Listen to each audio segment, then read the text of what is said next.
honor-and-glory-music.com. This is another Honor and Glory exclusive interview.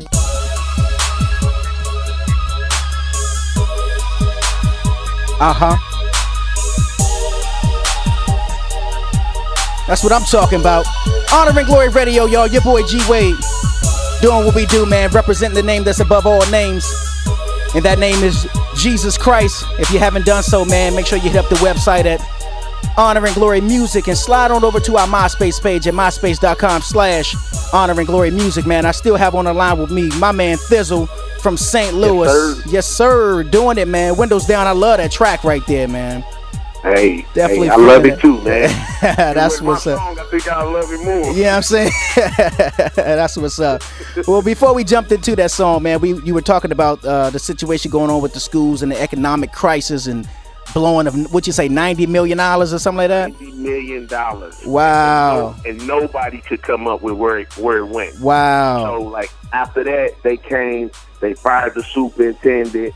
Then they hired another superintendent. They fired him. So and then they brought in like this advisory board of people from, I think they were from New York or something, if I'm not mistaken. Okay. And they brought them in to say, all right, help us fix this. And their idea of fixing it was, okay, let's close down 50 schools. Wow. So they closed down 50 schools with schools already being crowded. Yeah. They come close 50 schools down in the city. So what that did, it made the violence worse, because when you go close down the schools, now you closing down certain schools and you saying, okay, the kids that's at this school, we gonna send them to this school. But the school they sending them to is full of dudes that they beef with all week. Right.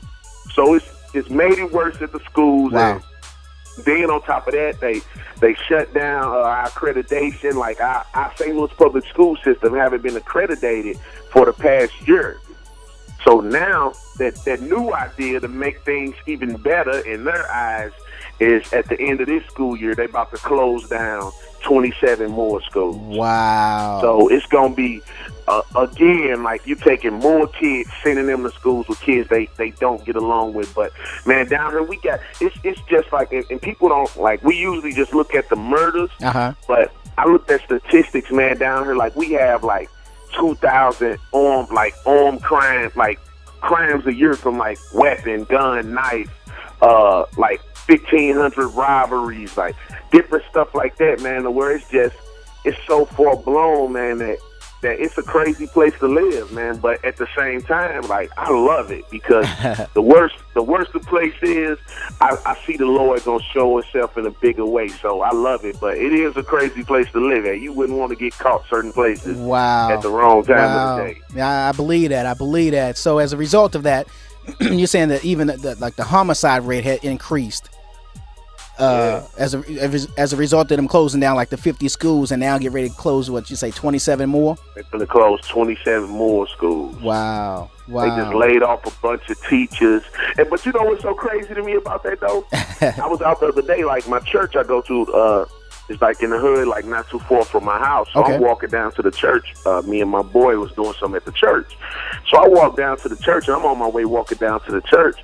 In the same school, one of the schools, in my community, they just laid off a bunch of teachers, like laid a bunch of teachers off and took like the second grade class. It was 2 second grade classes. Both of them got like 15 kids plus a piece in it. They took both of those classes, smashed them all into one class. So now one teacher gonna have like 25 to 30 kids. Wow. Every day.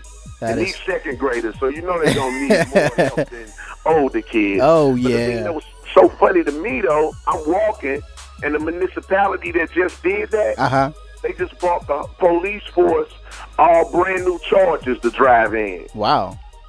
So I'm like, oh, like this backwards. Yeah, you got it backwards, right.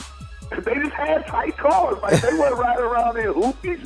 They had tight cars, but it's a strange place, man. I love it, though. Like, I'm looking for the Lord to do something here, man.